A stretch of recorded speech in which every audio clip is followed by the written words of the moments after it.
Hi, my name is Linda Boobin, and with my partner Ann Christofferson, we built the shelves, and put together Women and Children First in 1979. And we're still doing it almost 35 years later. But we started the store in 1979, so 79. yeah, so we're in our 35th year. We started it, there are a lot of things to say about why we started it, but one of the important things, and particularly to talk about Women's History Day, is that, we started it as our contribution to the women's movement.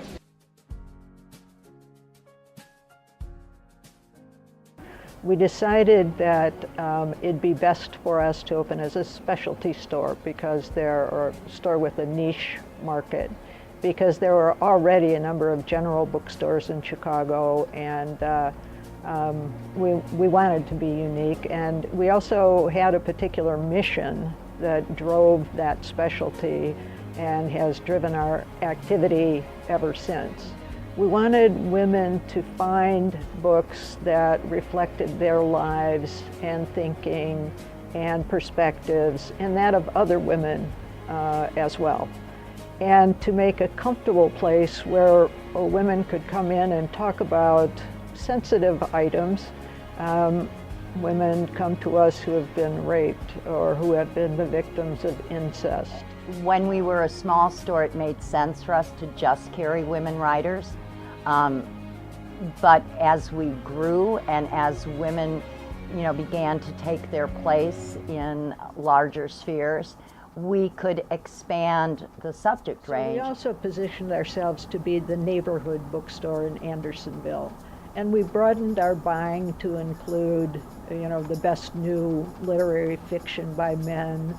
And we also were able to carry a much broader range of current events and political subjects. In economic development circles, Women and Children First is one of those sort of textbook examples of when you have a local business that sort of sets the neighborhood on fire and gives the neighborhood a name. Women and Children First put Andersonville on the map.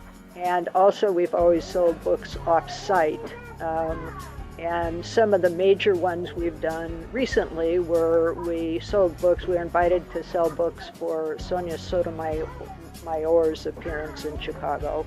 Having regular conferences, knowing we're serving a particular population on an annual basis, lets us order new books on that topic. And Women and Children First is an anchor to this community. The neighborhood of Andersonville is really, it's based on the success of this store, and the growth of this neighborhood has gone along with the growth of the store. Because we did so much programming over the years and wanted to continue doing that, even after times started getting a little rough during the early 90s, we decided that we wanted to be able to go ahead with our programming but stop taking programming costs out of our general operating budget. So we came up with an idea to start a special programming fund. There are foundations who have contributed, the Chicago Foundation for Women, the Driehaus Foundation, and a handful of other foundations have contributed. We have an A+ business rating from the Better Business Bureau. And part of the reason I think we've succeeded in sticking around as a bookstore for almost 35 years now is that we've been very businesslike in spite of the fact, or in addition to the fact, I should say, that we had a mission as a bookstore, and that was to play a part in the feminist movement. So we've certainly, like every other independent bookstore in the country, gone through difficult times economically. In the early 90s, we were in the course of 4 years, just absolutely surrounded by Borders and Barnes and Nobles, and we felt that.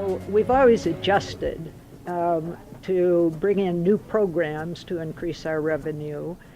Women and Children First has been critical to Andersonville's strategy of supporting locally owned independent businesses. The fact that we had a local independent bookstore here was our first sign that these businesses were crucial. You also are known especially by women, but also by some fathers, as the place with the best children's book collection anywhere. I mean, really, people go to you for that. 35 years now, Anne and Linda have managed this amazing store. They have stuck to their feminist philosophy. Every time I come here to sell books, I learn things from them about my books. Whether it's how well an author's previous book did, or the fact that the author taught for a few years at a local university, or why the issue in some children's book is especially important and why they need that book. They have always maintained this brilliant and serious quality control.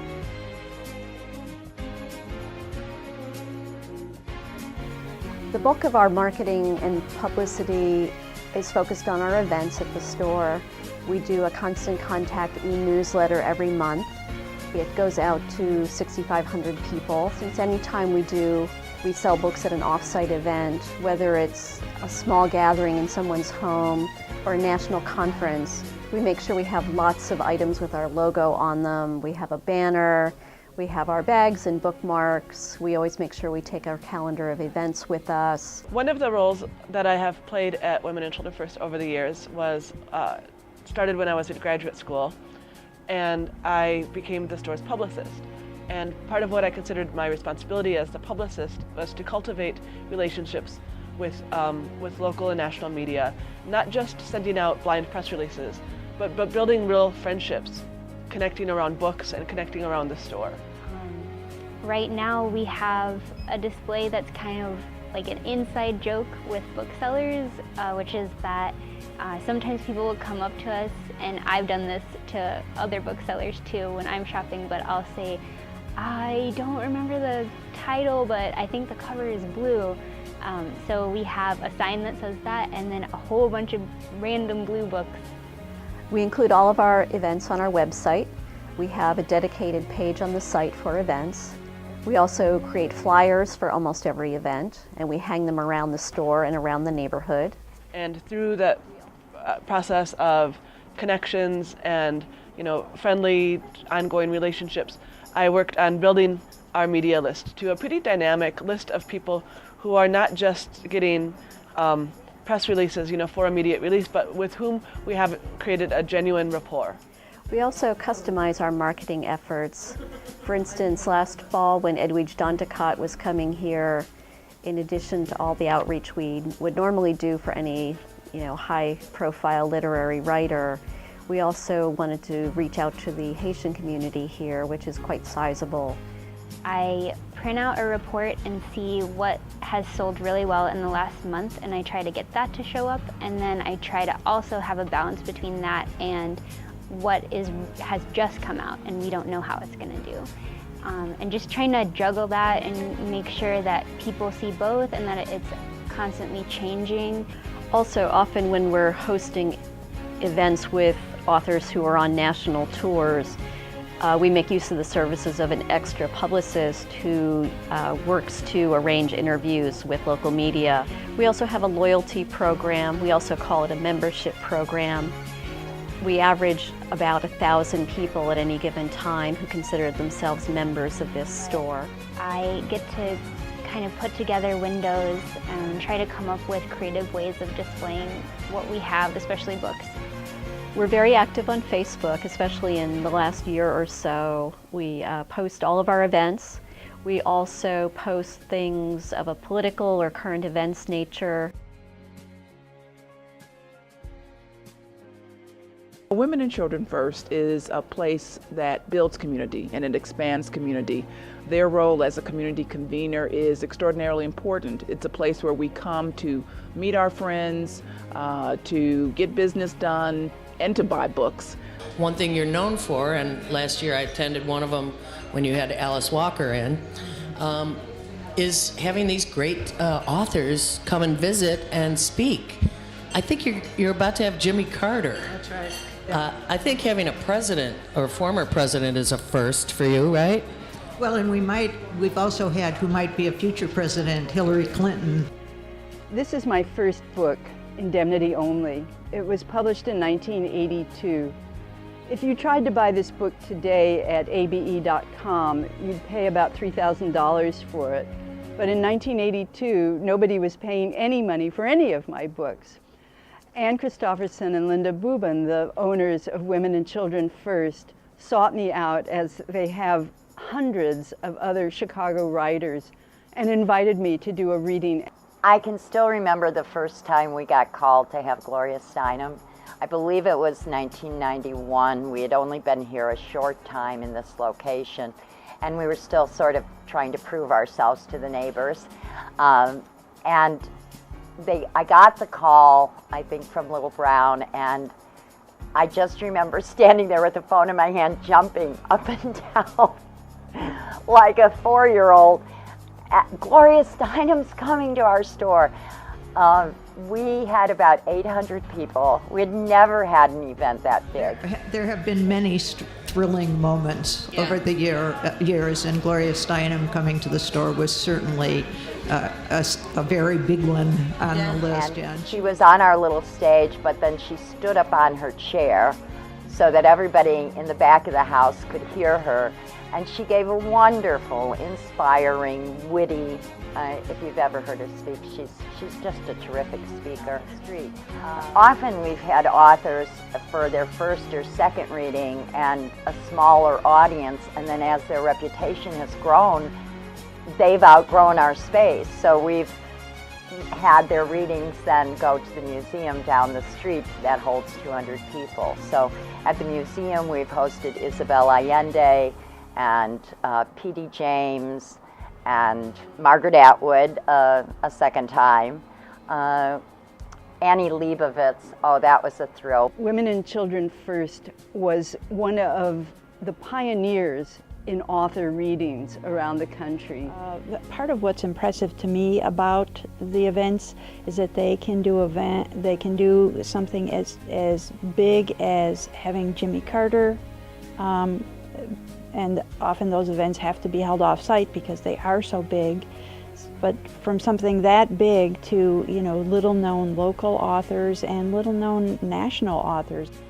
Our connection with local politicians and nationally known women politicians like Hillary Clinton has been a very thrilling part of having events at the bookstore. Jan Schakowsky, who was a state representative at the time, and of course now is a congresswoman and has been a U.S. congresswoman and has been for a number of years.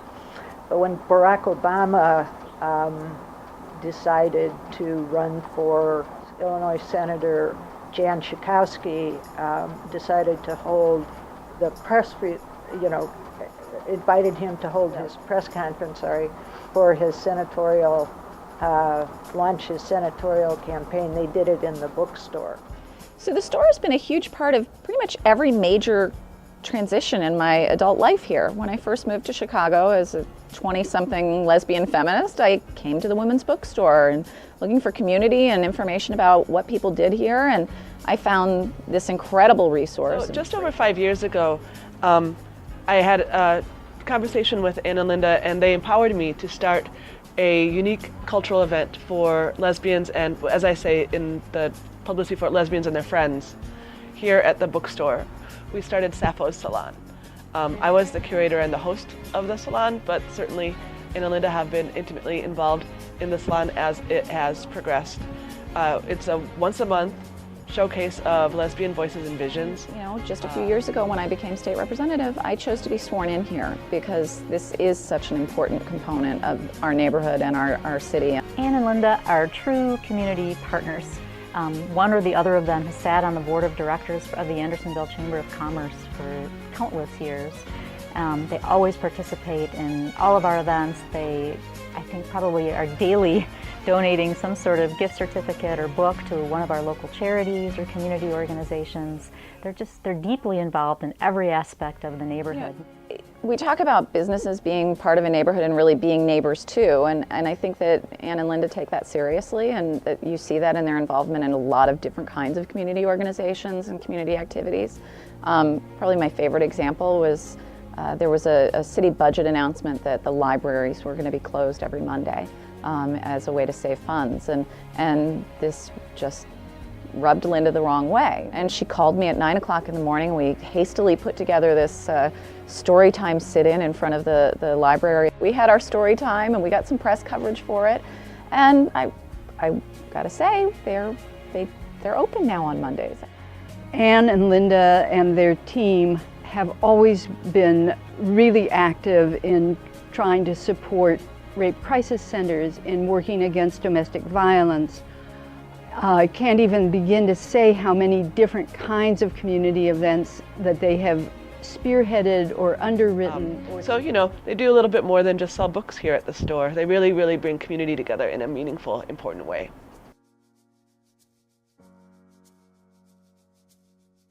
In addition to, working for the bookstore, I just always felt really supported by the bookstore. Every time a new book of mine would come out, this was the place where it was launched. I had so much fun working here.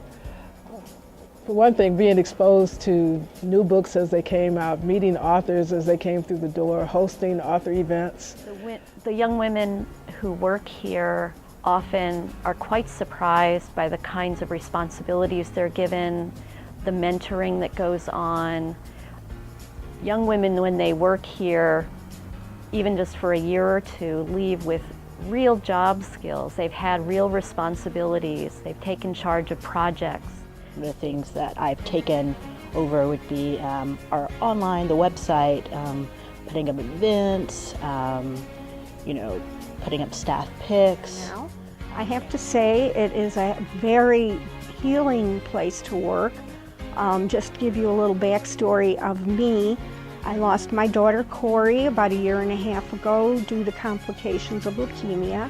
And one of the things I've been really happy to do is sort of curate the graphic novel and the sci-fi fantasy section of the store, because those are two areas that I read a lot in, and I want to make sure that we have a good selection of both. I had thought of a project to work on to establish Corey's legacy, and with Linda and Anne's help, I have established a project called Stories from Corey. Anne and Linda have always just been really open to me going through a catalog and saying, yes, I think we should have this. It is a project to provide free, high-quality books to underserved schools within the city of Chicago. I do think Anne and Linda have a tremendous track record for identifying women, not only who identify with the feminist message, but just who are tremendously talented and intelligent. Although I'm no longer employed at Women and Children First, I still come in several times a year to lead the singing and book loving with the Wednesday morning story times. If I don't know what I want, I can ask one of the employees and somebody will have a good recommendation for me. They're very knowledgeable about their stock. They can tell me, what the hot upcoming authors are and what established authors have just had a really great book come out. So you make a kind of relationship when a grandmother comes in and tells you that her daughter has been diagnosed with cancer and her 2 little grandchildren. How do we tell them about it? How do we share that experience with a 5 and a 7-year-old? And you find that book that maybe has not sold on the shelf in a year, but you find that book on When a Parent Has Cancer, and you share that experience and you hold the hand of the grandmother and know what she's going through. You make a customer for life, and you make a friend, and you make a connection. One of the most favorite things that I enjoyed about my job was waiting on the customer who came in having no idea what book they wanted, and being able, just through conversation, to offer them a few selections that seem to fit their personality or their gift-giving needs. And I would say that epitomized the customer service aspect of Women and Children First Bookstore. For someone who has maybe experienced sexual assault, or their partner girlfriend, boyfriend has experienced sexual assault and they've come looking for help for them. That it's such a privilege to hold these people's issues and try to find books that will help them understand what they're going through and to refer them to other professionals or other groups. We absolutely love Women and Children First. We come to Storytime as often as we can. Do you like Storytime? Mm-hmm. Yeah?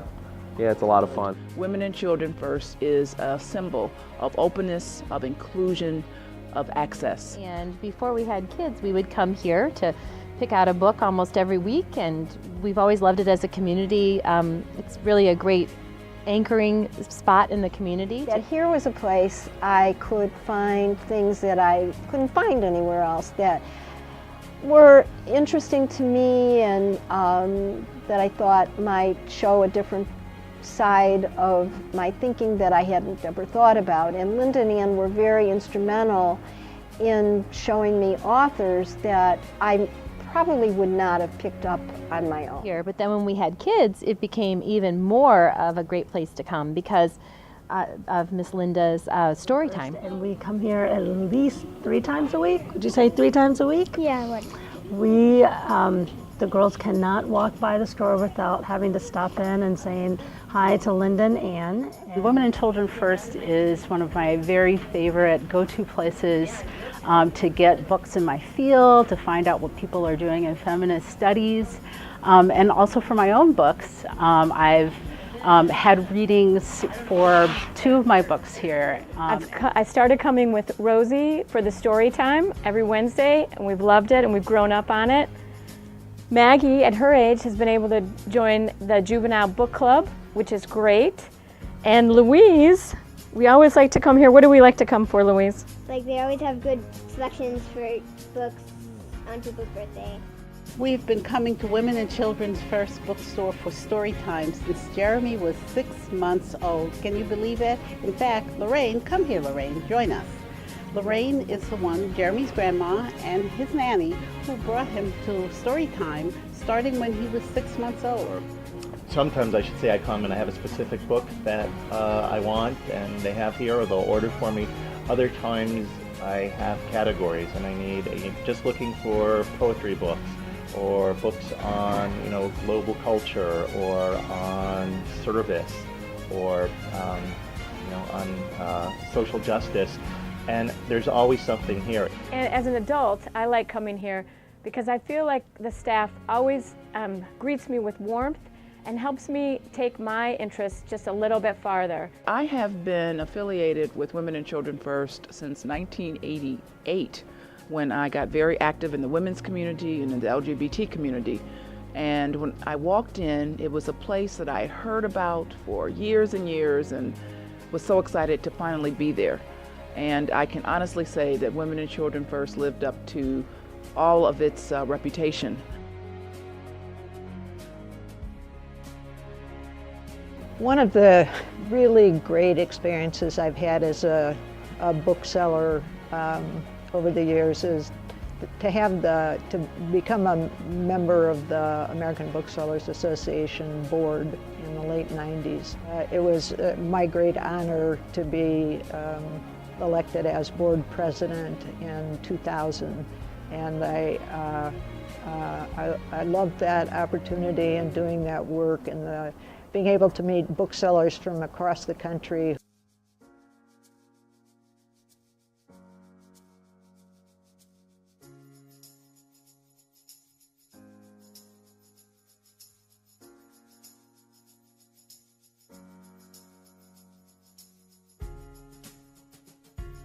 We've always been able to depend on Women and Children First. It's always been there for us.